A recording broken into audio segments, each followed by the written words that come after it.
I'm seeing a lot of false necromancy statements like, Necromancy doesn't work with revolution. The style's intended to be used manually. Death Skulls is better than Spectral Scythe. not to mention some really questionable action bars getting suggested to players needing help. I've spent a lot of time putting together over 20 highly optimized revolution bars that'll work for different levels and different play styles. Single target DPS, AoE DPS, healing rotations, and also some method-specific bars. Let's get into it. I'm going to start this video at level 1 with your first ability unlock. Every time we unlock a new ability, I'll explain what it does, when you want to use it, when you don't want to use it, and how it can fit into our specific revolution bars for each level unlock. Starting off at level 1, we have the easiest action bar. All you need is the basic attack. This ability will always be used last when executing a Necromancy revolution bar, no matter where it is in the order. You can also turn it on or off in settings to automatically fire if you don't include it in your action bar. I've found situations where bars glitch when it's not included, so I placed it last on every single bar in this video. At level 2, you unlock the Skeleton Conjure. You'll pop that on the bar right in front of the basic attack. All it does is summon a skeleton that helps fight for you. Later on, we can power it up. At level 8, you unlock Finger of Death. This ability consumes 60 adrenaline, but it hits very hard. We'll put it right behind the skeleton. At level 13, you unlock Touch of Death. This ability gives you necrosis stacks, which can be used to reduce the adrenaline cost of Finger of Death. Necrosis stacks have other uses later on, but for now it's a great way to cast Finger of Death more often. We'll put it first on your revolution bar. Finally, at level 20, you unlock the Skeleton Command, which is a big boost in your Skeleton Conjure DPS. We'll put the skeleton back to the front of your bar now. Let's take a moment to just step back and review this entire bar and explain how it works. The first thing our Revo bar does is summon a skeleton to fight with us. It's really nice because it lasts over 40 seconds and deals continuous small hits on your enemy. That means it can sometimes finish off monsters that only have a little bit of health left, saving you an ability cast that can go to a fresh target instead. After summoning the skeleton, we cast Touch of Death. Touch of Death gives our first 4 necrosis stacks and some adrenaline. We want to build as many of these as possible, but the skeleton gets priority because of the next ability that goes off, Command Skeleton. Command Skeleton makes our skeleton attack rapidly. It deals about the same damage as Finger of Death, but spread out and with 0 adrenaline cost. This is super powerful for damaging enemies because it builds up your skeleton's strength faster, so it hits enemies harder.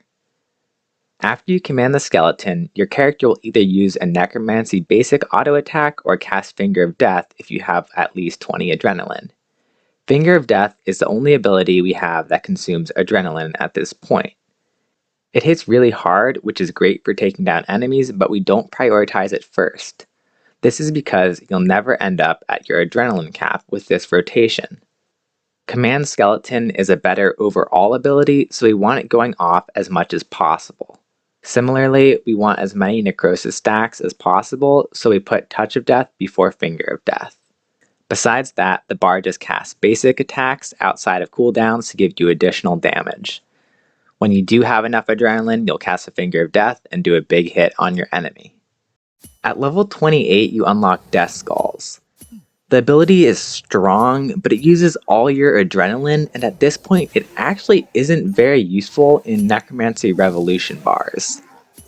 If you can one-hit targets with your basic Necromancy attacks, then remove Finger of Death and place Skulls there. Otherwise, leave the bar as is. Alternatively, you can put Skulls on your Revo bar and manually cast Finger of Death when you have necrosis stacks, so it's an adrenaline-free ability. At level 36, we unlock our first AoE, which stands for Area of Effect ability. AoE abilities hit multiple targets at the same time, allowing you to do more total damage than you could on a single target. These abilities are great for training as they increase your total damage and XP per hour. Blood Siphon causes you to siphon life points from every monster around you, healing you and dealing a big hit to your primary target. At this point, it's a great ability, but later on there are better abilities that we'll use instead. It's still useful for AoE situations where you need help sustaining life points. I'm going to split bars into two categories from here on. We'll have our AoE bars, which are for fighting multiple enemies, and then our single target bars, which are for something like training Slayer on a single monster at a time or killing a boss. At level 36, your AoE bar will be Siphon, Skeleton, Touch of Death, Finger of Death, and then the basic auto ability. Your single target bar will remain the same: Skeleton, Touch of Death, Finger of Death, and the basic auto. At level 40, we unlock the Ghost Conjure. At this point, it isn't worth adding to bars for DPS, but it can be nice in situations where you need extra healing. If you do need that additional healing, then take the two previous bars and add the Ghost to the front. At level 48, we unlock the Bloat ability. This ability is extremely strong on monsters that take a long time to kill, but it's hard to work into revolution bars because it gets cast over and over without a cooldown. It also does moderate AoE damage. This single target bar increases DPS by about 13% compared to the last one, but that will be a little lower depending on how many bloat hits get off. The AoE bar is the same, just with Siphon at the start. I also want to make sure you're aware when you're fighting a monster with bloat applied to it and it dies, every monster right next to it will get hit by a bloat stack and become aggressive towards you. So if you're using the single target DPS bar, just be a little bit careful and make sure you're not going to have a bunch of monsters attack you all at once. At level 54, we unlock Soul Sap and Soul Strike. Soul Sap gives souls which are indicated by the blue dots over your head. It's the second Necromancy basic ability, which is a huge help for revolution bars because we can use it to gain more adrenaline between thresholds. Soul Strike hurls one of the souls you've collected at an enemy and hits surrounding targets. It's now your best AoE ability. The AoE bar changes to the following: Soul Sap, Death Skulls, Conjure Skeleton, Soul Strike, Touch of Death, Finger of Death, and the basic attack. Your single target bar will be Conjure Skeleton, Touch of Death, Finger of Death, Bloat, Soul Strike, Soul Sap, and the basic attack. If you need healing with the AoE bar, just add Ghost and Siphon to the front. For a single target healing bar, use the Ghost, Skeleton, Touch of Death, Finger of Death, Soul Strike, Soul Sap, and the basic. At level 60, you should go get 8.5k souls in the Vessel of Souls, or at the very least 4.5k, but I'd recommend just going the full way so you're done with it. Then unlock the Spirit Pact 1 talent for longer conjures and Spectral Scythe 1 and Command Zombie for AoE damage. At this point you should be at least level 66, which unlocks the Volley of Souls ability, a great ability for single target DPS. For the AoE bar, we'll put the Zombie Conjure at the front. This causes it to explode immediately, reducing poison damage since that doesn't give any experience. Next is Soul Strike, Soul Sap, Spectral Scythe, Touch of Death, Death Skulls, and the basic attack. If you need healing, replace Death Skulls with Blood Siphon. Our single target bar will be Skeleton, Soul Sap, Touch of Death, Finger of Death, Bloated, Volley of Souls, and the basic attack. We're starting to get close to the upper range of Revobar single target DPS here. I'm going to assume you don't have the Zut Cape until level 80 Necromancy, at which point I'll add in Zut Cape options too. At level 70, we'll head back to the Well of Souls and unlock the Spirit Pact 2 upgrade for longer conjures and the second Spectral Scythe cast. The second cast of Scythe will allow you to swirl around just like the Hurricane ability for melee and hit a bunch of enemies. We're actually going to keep the exact same bars as before, The only difference will be in our AoE rotation, you'll see that second scythe cast go off and do a hurricane on enemies every so often. If you do have a Zut Cape at this point, you can replace the zombie with Death Skulls. At level 80, we're going to head back to the Well of Souls for the last time. Unlock the Command Vengeful Ghost ability, Spirit Pact 3, and the third Spectral Scythe cast. The first two unlocks are going to be great for our single target DPS, and the third Scythe cast is outstanding for AoE rotations. At this point, I'm also going to assume you've unlocked the Zut Cape. I will break out bars that don't use the Zut Cape, but have Zut Cape options as well.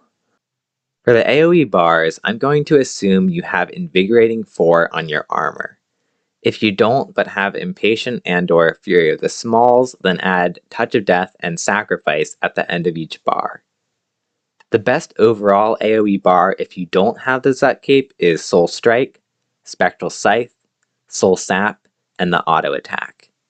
If you need healing, you can add the Ghost Conjure at the start of the bar and/or Siphon after Soul Sap. Once you have the Zut Cape, the best AoE bar is Death Skulls, Soul Strike, Soul Sap, Scythe, and the Auto Attack. Soul Strike is actually a better overall AoE ability than Scythe, which is why we prioritize it first. It also ensures we waste less souls from Scythe attacks. For a healing bar, you can put Ghost at the front and/or Siphon at the end of the bar. I also want to note I'm not just making these bars up. I've tested various bars for many hours, and these gave the highest XP per hour rates. There may be slight variations that improve things for specific situations, but overall these are the best bars. Single target bars are a little more complicated because there are so many different possibilities. For these bars, I'm assuming you're starting from full adrenaline and then attacking continuously. I found the best overall Zut Cape free bar to be Ghost, Soul Sap, Skeleton, Touch of Death, Tuska's Wrath, Volley of Souls, Sacrifice, and Finger of Death, and then finally the Auto Attack. Without any prayers or overloads, this bar will give you over 200k damage per minute and provide consistent healing. If you're not continuously attacking a monster, for example, you kill one and then wait a tick to aggro on another monster, or you deal with a boss mechanic like a stun, this will throw off the order of the bar. For situations like that, try removing Sacrifice and/or Tuska's Wrath to find a balance that works well for you. If you're killing a boss under 200k hit points with no interrupting mechanics, I'd suggest removing Sacrifice and adding Bloat to the end of your bar. If you have the Zut Cape, the best overall bar I found is Ghost, Soul Sap, Skeleton, Death Skulls, Touch of Death, Tuska's Wrath, Sacrifice, Volley of Souls, and then either Bloat, Finger of Death, or the Zombie Conjure. Putting Finger of Death last is good if you need to eat food occasionally. It usually casts with no adrenaline cost on this bar, giving you a slight adrenaline surplus. Putting Bloat last is great if you want to build excess necrosis stacks. This allows you to either cast Lossless Finger of Death cast whenever you want, or get big lantern specs in. Zombie is a great choice on poisonable enemies if you want to slightly outperform the other two bars and have some tier 95 gear. Like the Zut Cape free bars, you may need to remove Sacrifice or Tuska's Wrath depending on what you're fighting. Find a balance that works well for you. Now we'll go over some method-specific bars. First off is Armored Phantoms. These are the best AFK XP per hour discovered so far.